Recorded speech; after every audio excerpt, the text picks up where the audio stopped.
Today I have another cassette player. I really shouldn't have grabbed this one, but you don't see Hitachis that often. This is a Hitachi one, D-S30. Only a pretty cheapo deck, I think. It's actually one of these ones with a DC plug on it. That's actually a 2-pin DIN plug. I didn't even look at it that close. Actually, it's not even a 2-pin DIN plug because the pins are facing the same way. Normally on a 2-pin DIN, I think one of them, the flat one, goes across, not in line with that. Made in Taiwan, so yeah, not exactly massively great. So I guess this is part of a,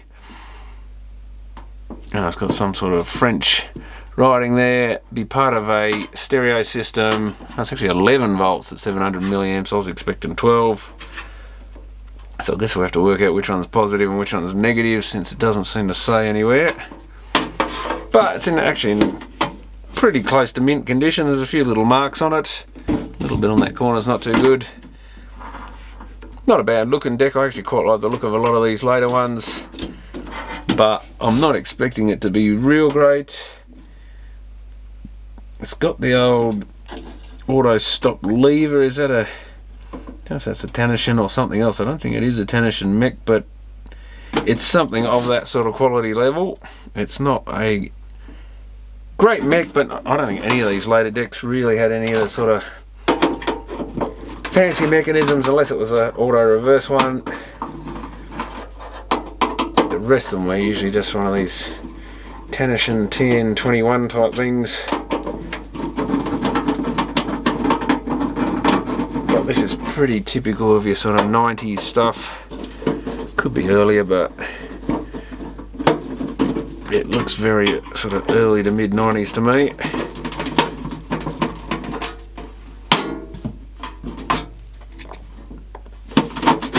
So let's see what we got in here. Definitely not a Tanishan mech, I think. All plastic. November 06, 1985, I think, 86, maybe, is that what that says? So it must be a bit earlier than I thought. LHTS 41H, I don't know if that's the type of mech. Looks like a proper Hitachi board. NEC Dolby chips, UPC 1210Cs. Those 4580 JRC chips. I think there's some sort of little op amp or something. I think the 4558 was the common one. Interesting dual pop there, one of the flat type ones. Not a lot in it, as you'd expect. A fairly light duty mech.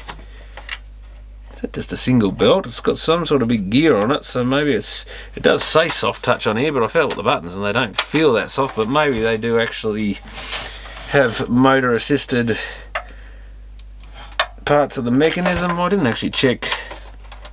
Oh yeah, it doesn't lift up, so when I press it, still quite a hard button to press given it's, but it might actually feel easier when it's, that says AC too, might feel easier when it's actually got the motor running. Oh, it is 11 volts AC, I didn't even notice that. So if we put a bit higher of DC into there to overcome the diodes in the bridge rectifier, or is it just, it looks like a dual wave or half wave rectifier I should say. I think there's only 2 diodes there, a couple of caps, Tycon, and a couple of fusible resistors. And is that a regulator? No, that's just a, it would be a regulator I reckon, but it's just a D2SD1266, and another little B605, could be something to do with regulation. In theory I should be safe to put, really I've only got to overcome the diode, although of course by the time it's rectified, filtered, it'll be even higher, so it's probably getting more like maybe 15 volts DC. We can try it. What's the volt motor run on? 12 volts, yeah. EG500 AD2B counterclockwise. And yeah, the codes on those don't tell you much about the date. That's looking very much like 85 on that mechanism. I wish they all stamped dates on them. So I'll fire up the bench.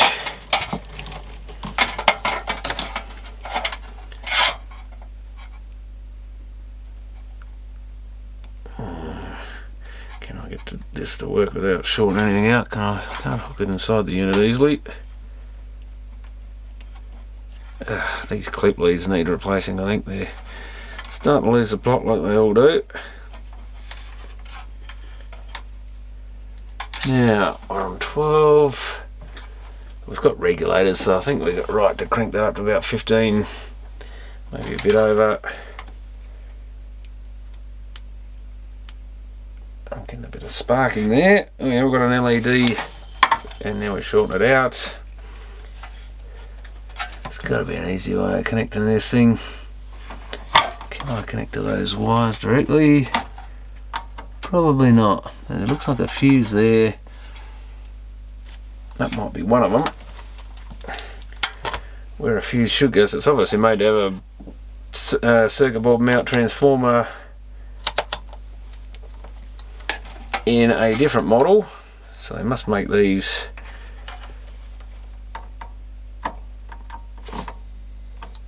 That's not connected to the fuse, or what would be the fuse in the transformer model.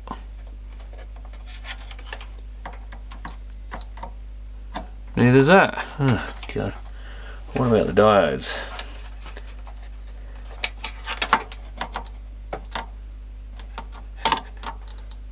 So one of them's hooked to that.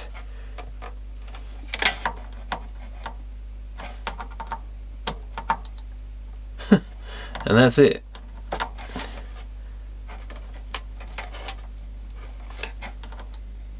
So we hook one onto there, that is the little pin, and if I hook onto the big pin then we should be right. If I can still avoid it from shorting, which it should be a lot better. I think I said on there, didn't I? Bit of a spark, so that's good. That's we've got a light on. But we got nothing else.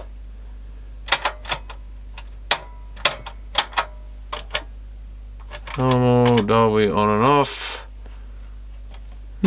No motor action.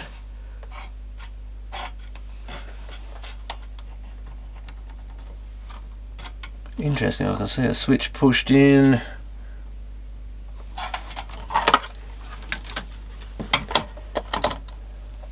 See if we've got voltage going to the motor. 0.3 volts. Minus 0.3 volts the other way around, so something's not right.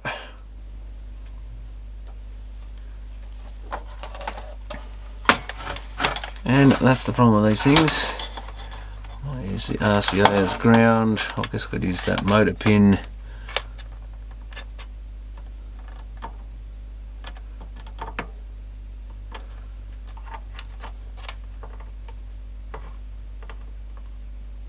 Got 13 in. I wonder if that voltage is a bit low.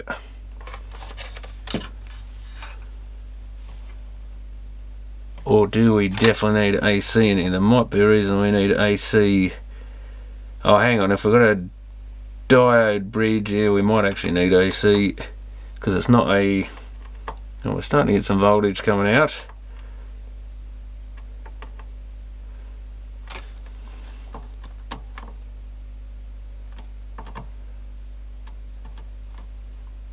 No, it's still nothing to the motor, I don't think. Yeah, it may actually need the AC voltage, because it's not, if it's a bridge rectifier you can just shove AC into it and you got 0.6 volts drop, 2 diodes, so it's actually 1.2 volts drop, and yeah, your filter caps are normally out a bit to get your peak to peak rather than RMS sort of thing. So you go a few volts above and you should be right, especially if it's got, like I say, a regulator, and it will get it back to the right voltage regardless. This is one of these Arlec type transformers that Dick Smith used to sell. They sold them under a slightly different branding. That's our 0 volt. Yeah, then we've got 12 right up. It's already got some mains connections soldered to it. Where's the miner connected on? Tempting just to cut that plug off. I mean, it's not like it's ever going to plug into the Hitachi unit ever again, I don't think, because I don't have the rest of the Hitachi for it to go with. Or that it went with.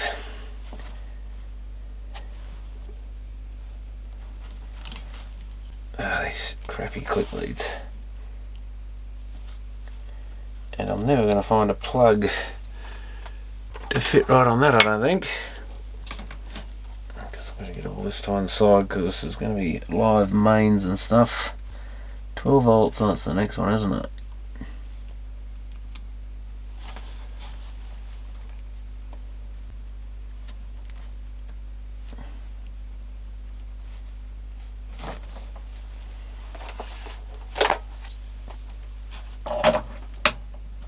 Okay, we're back in business.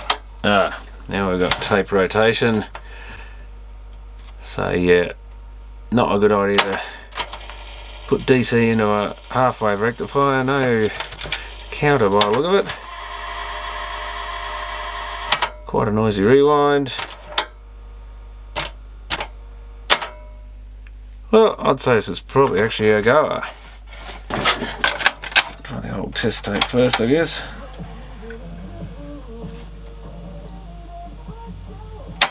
That doesn't sound too promising.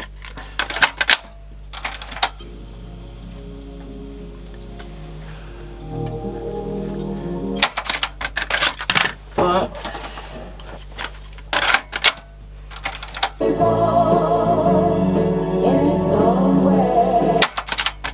that sounds a bit better, but not the greatest.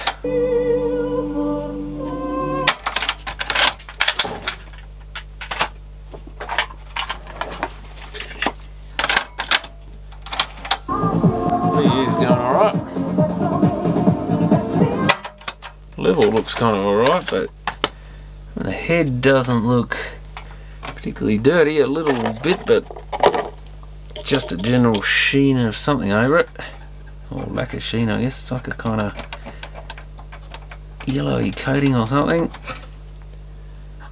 Yeah, not much.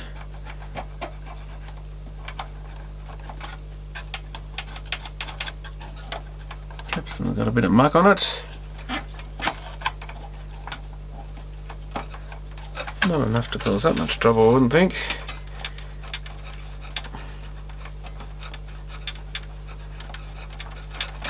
Give that a quick clean.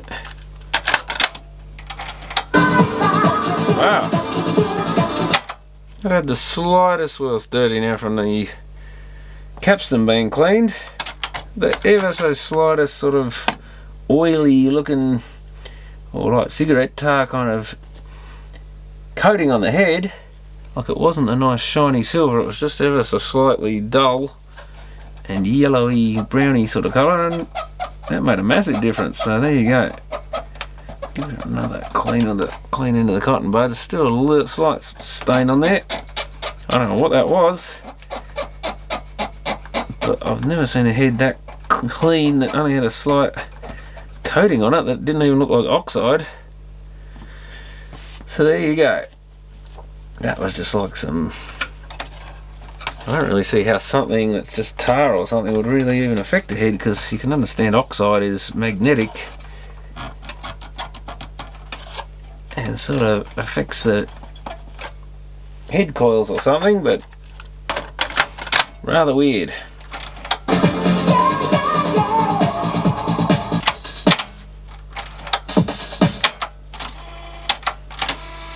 For something that's supposedly soft touch, it's not very soft to touch, really.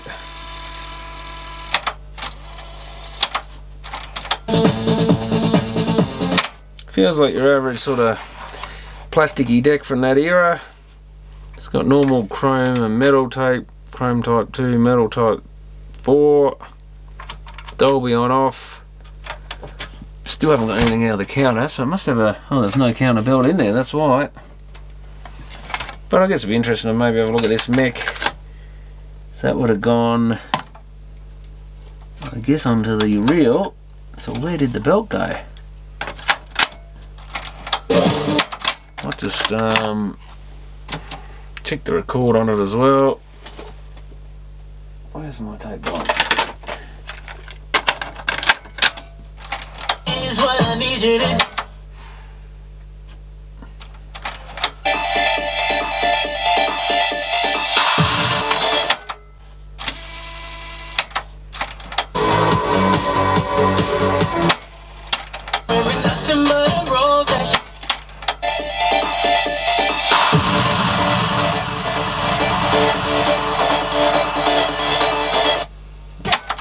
Not the greatest, but that tape is not the greatest, I don't think.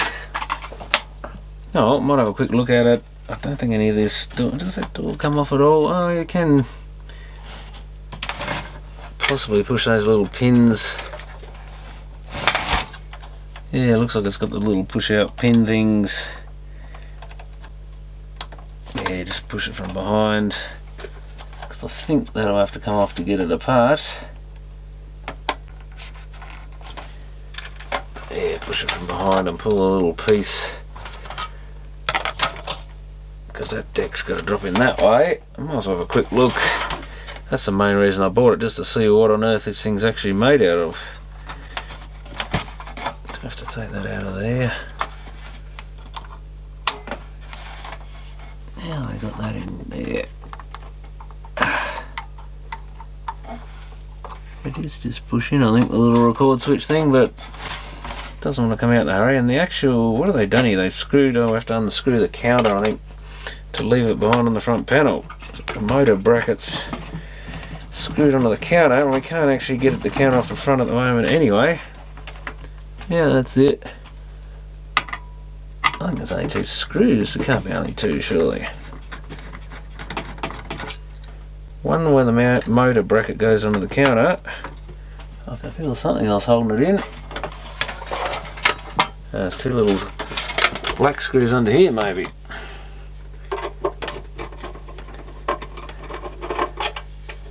Well, they're only pretty light and plastic, so they don't need a lot of screws to hold them together.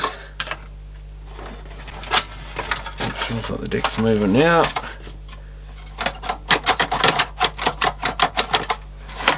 Well, it's moving, but it's not coming out.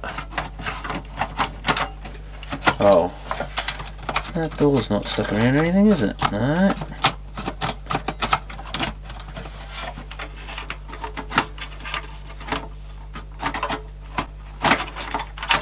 Something's holding it together. That door is catching on the front panel, I think, so maybe I need to eject it. Except now I can't get it into eject because the buttons won't come out properly. Yeah, I know. Oh, the buttons are all falling to bits. What the hell? Yeah, they've unclipped themselves. Okay. But I got it out anyway. And see if I can get rid of this record switch. What is it? Top hole.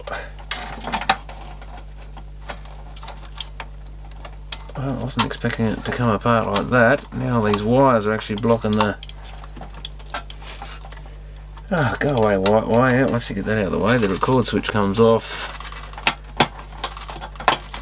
There we go, we can unhook that. Looks like that unplugs. Where's the other wires go? Oh, over here.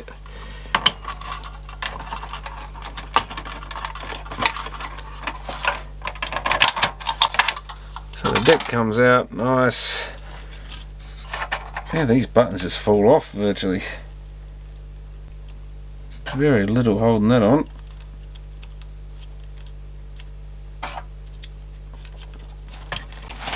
And they just unclipped themselves. Probably should have ejected the door to help it clear the front panel bit, and then this wouldn't have happened, but yeah, there's very little holding that together. Normally they clip on quite tightly.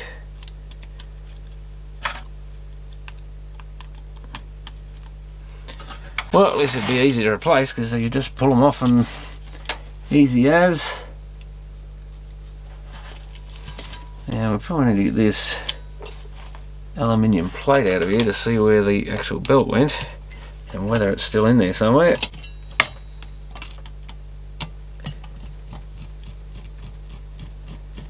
So yeah, most of them had abandoned this metal plate. Oh yeah, there's the belt. It's a goo mess. It's all just wrapped around. See, it's got a rubber idler in this one. No idea who made it. Might see if I can find the manual and see what it says, if it says anything about the maker. So it's basically a sort of cheapo deck, but soft touch, so it's got that gear running off the capstan here to lift it up. If I do it the right way, is it gonna go into play or anything? Oh, it's lifting up, I think. Yeah, we've engaged the, and it just dropped out again. But that whole belt is just a mess. I guess that's one good thing about having this metal cover, is it protected the tape and stuff from the remains of the counter belt.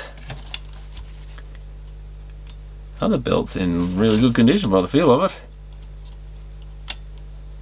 So I don't know if someone's replaced one, or well, it's just one of these weird ones where one goes to goo and the other's absolutely fine, so maybe they're made out of different stuff. I can't tell if that's 85 or 86, but that's definitely earlier than I expected.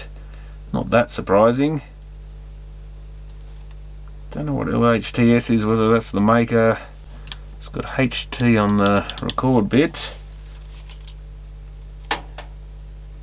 which, I don't know, could it be something to do, HT for Hitachi or something? Don't know if they would have been making alternative mechs at this point, but you never know. You just didn't see a lot of Hitachi stuff other than their boomboxes normally, and I know a lot of those 3D superwoofer things with the decks on top, sort of flat, actually use tension mechs in them.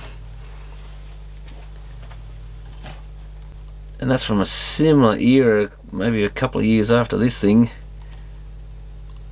Well, Tension put out their mechs around this time, I think around possibly late 85 is the earliest one I've seen. 85, 86, so this would have been around the time their 1021 thing came out. I mean, they had their earlier mechs, but which are more like this one with an idler in them, so I don't know what's going on. But I'm glad I discovered acetone to get rid of these belts.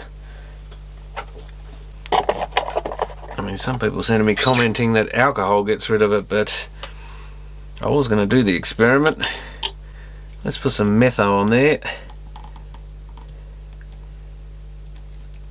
and see what we get. I mean, some of it's coming off, but that's really what you're wiping off. Let's try and get some off this. Yeah, it's coming off some, so maybe some of them, the alcohol does affect them. That one's not too bad, but it's still smearing everywhere. It's really weird, and it's on my skin. Let's see if I can get that off. Yeah, that one's actually dissolving not too bad in alcohol. Not the best, but that is better than most. So maybe these are all different chemicals they're making it out of or something, but now I've got it on the other part of my hand. You can't get rid of the damn stuff. That's the first belt I think I've tried that actually dissolved in alcohol reasonably well.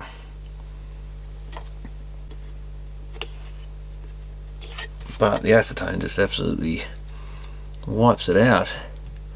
Where have I got some here? It's right up the front of this thing. It's the acetone with the one sort of smear just gets rid of that. Okay, there's a little bit left, but it's making it very watery and nice. Whereas the alcohol doesn't do it quite as well. But the fact some belts go and some don't makes you wonder if they are all made out of different rubber compositions. You'd assume the belts in one tape deck would have come from the same manufacturer, but there's no reason why they necessarily would have.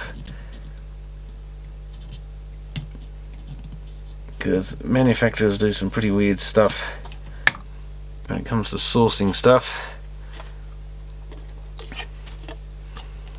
And maybe they put every part out for tender or whatever and see who's the best price, and maybe a belt supplier can supply one type and not another. I don't know. Maybe it's just from the same manufacturer, but well, I don't know why they'd make different formulations.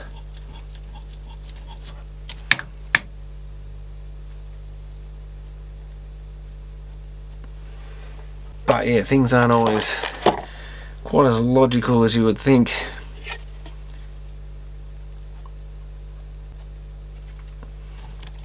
When you try and reconstruct the way they put some of these things together.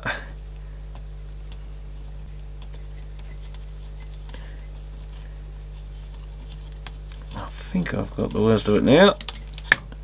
Well, it's still coming off a bit under there in that pulley, but thankfully it all just wrapped around, must have broken and just wrapped around this bit. Okay, so I've cleaned all the muck off. Now I guess we'll have to leave this front aluminium bit off while I try and work out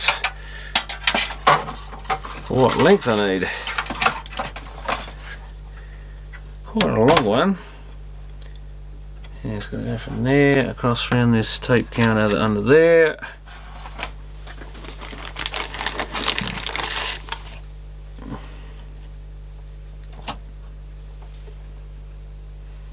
That's a bit too long.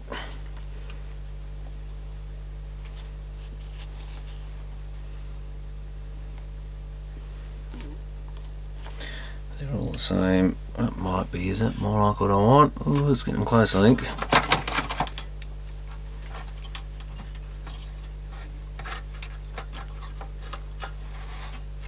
That's too long, I think. Where's the screw go? Oh, way too long. There somewhere. No, too long.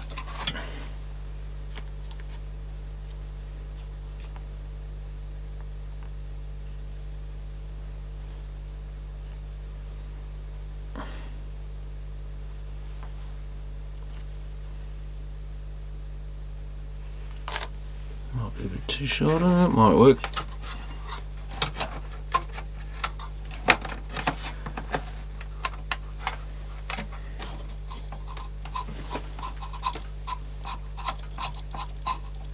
What's making that noise?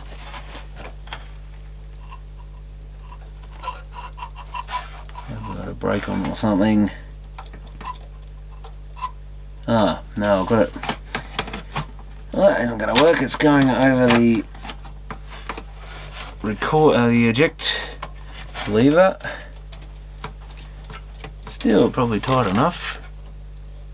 Oh yeah. Yeah, you've got to watch the little, especially when you can't see much. No, my buttons have, no, they're just all falling off again. But yeah, this plastic eject lever, it was going under it instead of both of bits above it. But that's the belt.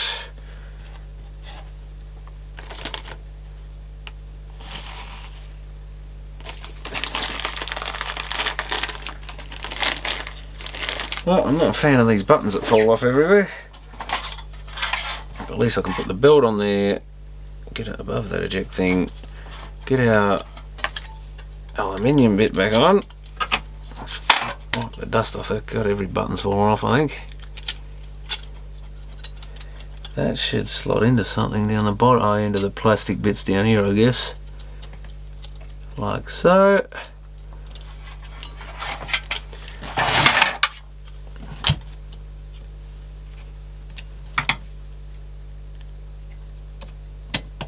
Should have turned that damn amp off, shouldn't I? Noisy thing it is.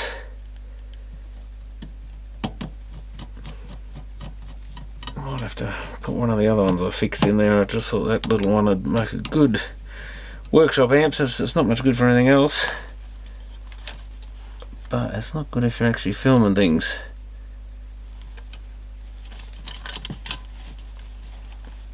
And yeah, every button fell off again.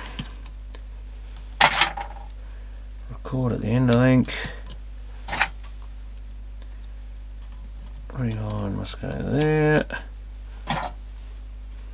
Fast forward there.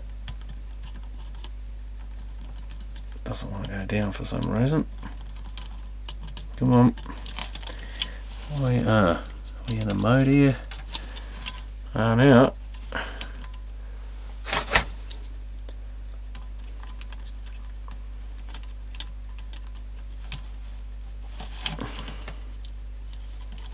Where are you going? That's it.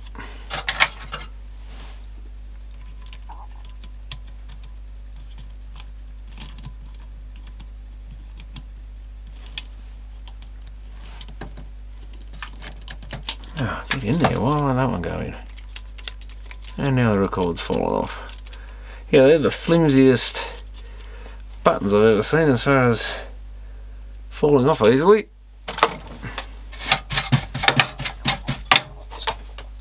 And I've got to get that eject lever back on, which now that these wires are loose should be a lot easier. Let it go, top hole of that. That must be. I think we need to open the door so we can hook that under that top bit of the front panel. That's how it should have been done. Now, shut it maybe. While getting the counterbelt over that. Yeah, plates come off, but I think I can get it better now. The recorder's loose. Oh my god, they're not a very good design.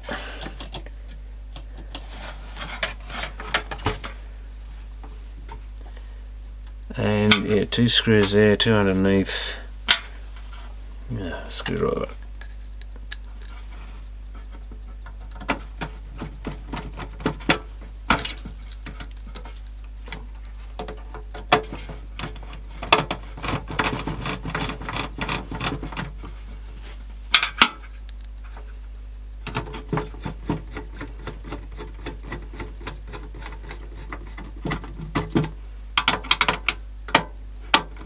No, wrong screw.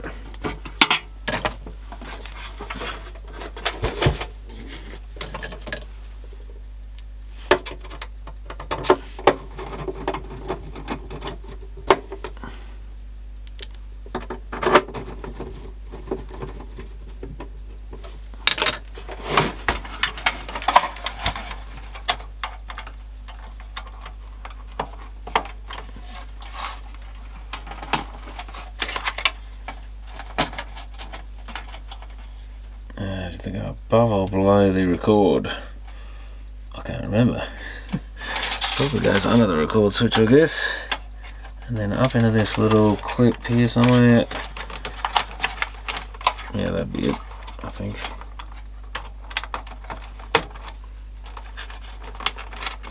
Don't know. Well, it's out of the way of the record switch. Better check it actually works. Press the record lever up, and I don't see anything. Oh, I think this is because it's one of those decks. I think I had one before. If it is a soft touch type one, you've got to actually get it in its mode. Yeah, that makes the record switch activate.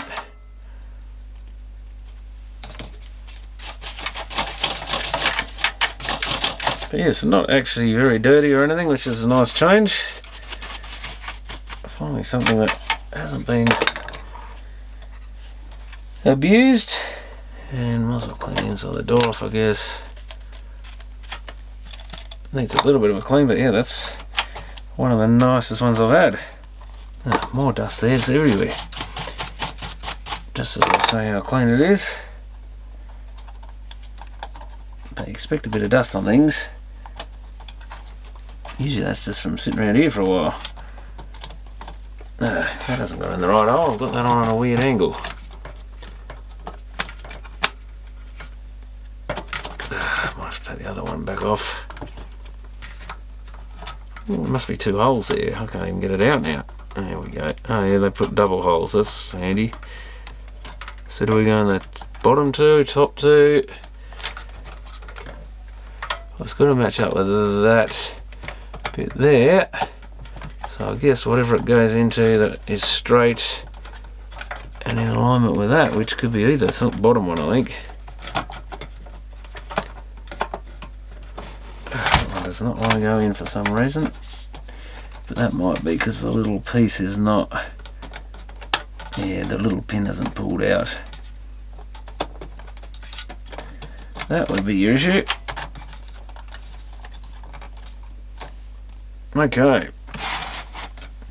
I've got power back on it.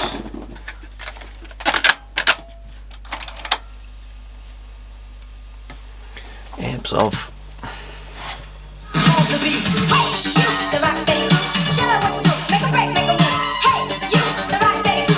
Well, the counter's working, but that sounds awfully fast. But what did I record that on? Who knows?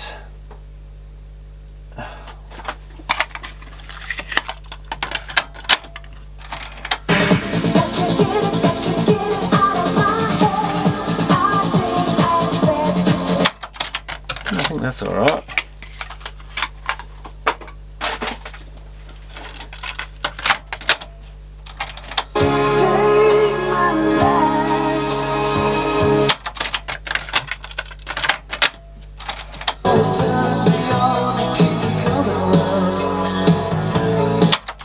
Yeah, that's fine. So yeah, that recording must be a bit high speed.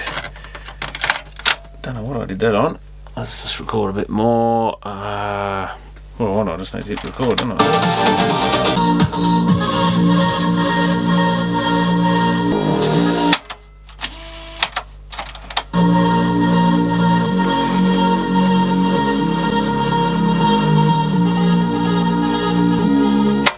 Well, certainly the right speed.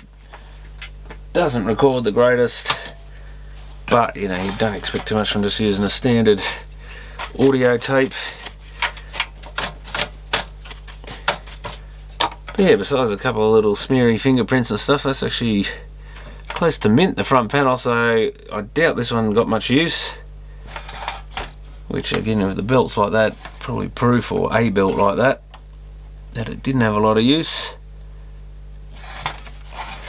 But yeah, being a bit early, you'd think they probably would have listened to a bit more tapes if it is actually mid-80s. But maybe they were CD people. Or maybe it was just like the parents' system and the kids had their boom boxes or whatever with their tapes. But often when you bought one of these systems, they came with a tape recorder as standard, whether you used it or not. But I think that's all a goer basically, though not a lot of use without the system that goes with it. But you could actually mount a transformer in here easy enough, I guess. There's a bit of solder on the board there. Interesting. Maybe from the factory. Yeah, so anyway, it's interesting to see. I'll be interested to see if I can find any info on what that mechanism is, because I don't think I've ever seen that type of mech before though. But you know, of course, you never took an awful lot of notice. I don't think that's... Is it motor wiring meant to be on that side? That actually is touching the... Yeah, I think the motor wiring should have been on the other side of the record switch. I now find out, but I don't know if I can swap it back. No. Damn. I have to... Oh no, it does come out alright on its own. You can do it with a bit of flexing. Yeah, that's it. Now that I know what it actually looks like, yeah, we'll just put that wiring on the other side there. Doesn't really matter, but it's better not to have it where it could potentially rub.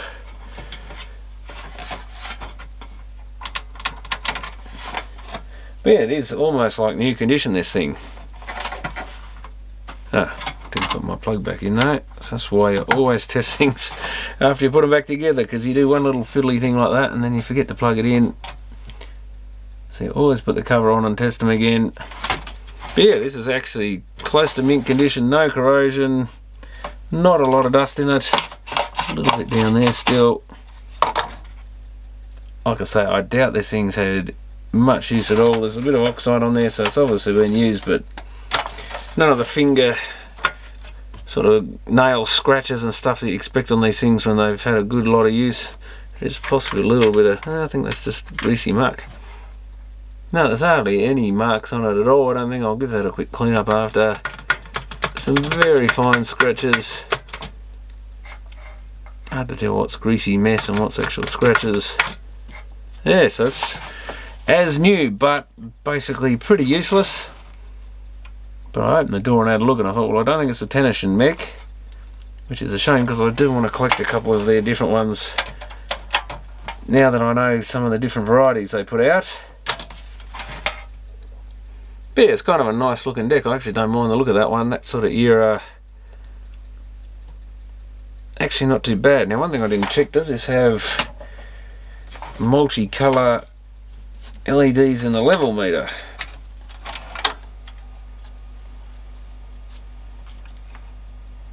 Why have I got no signal? Because, oh, I unplugged it, that's right.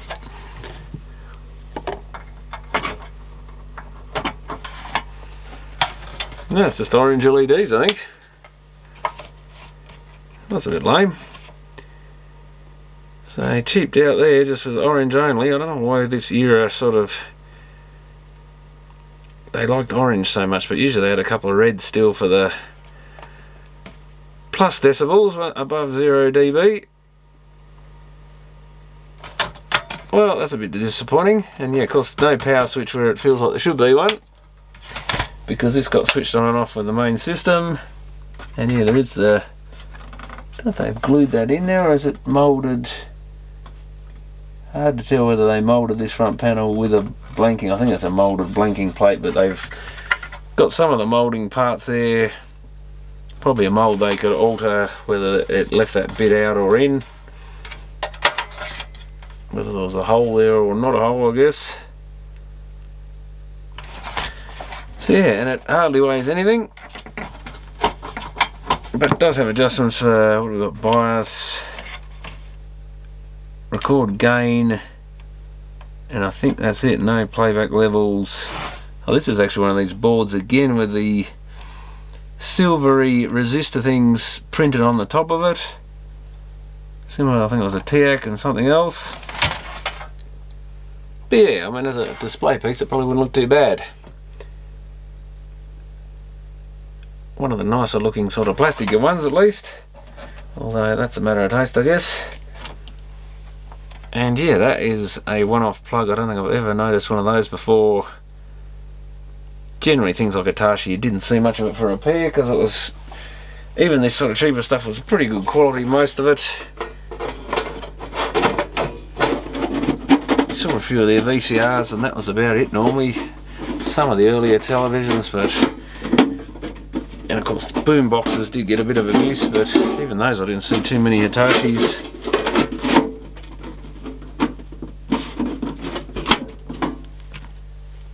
So yeah, generally very reliable stuff. A little weird the way they design some of it, but at least aesthetically. But I guess they had to do something to stand out a bit from the rest of the stuff on the shelves. But this is actually a very normal looking thing. And for some reason it looks a little bit better than some of the plastic stuff from this era. Bit of a nicer design.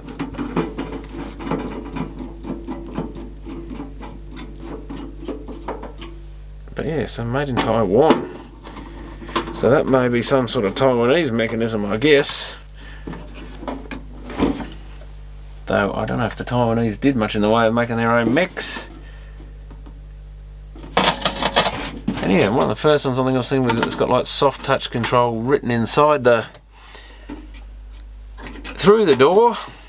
Auto stop mech, play stop. Don't know, there's some random graphics on there really. Tape selector, Dolby noise reduction, and metal in there. Super metal sound. Oh, I didn't try out any heavy metal tapes in there. I guess I have to try one now that they say that. But at least it had metal and some sort of Dolby, doesn't say what sort. What have we got here? Mic, sub and main. That's a bit different. So they've always got their little quirky things. Sub and main. Why would you have a sub and main mic? Is that just, you think, left and right? Yeah, might have to look up, see if I can find any more info and whether I can find out what that mechanism is, if it is a particular type of mechanism. It's got some A, B things down here and a bunch of holes Not sure if that goes to where those trim pots were. I should have checked that, but I think they were up the front of the board, so I don't know what that is about. But I don't think I've ever seen a mic called sub and main. I don't think there's anywhere else that says you just got left and right like normal, unless one of them, possibly if you plug it in you get, I wonder if you get 2 channels of mono, and if you plug the other one in that disconnects one of the mono channels and overrides it with a separate mic. It could be something silly like that. Interesting. Anyway, if I don't find any more info, thanks for watching.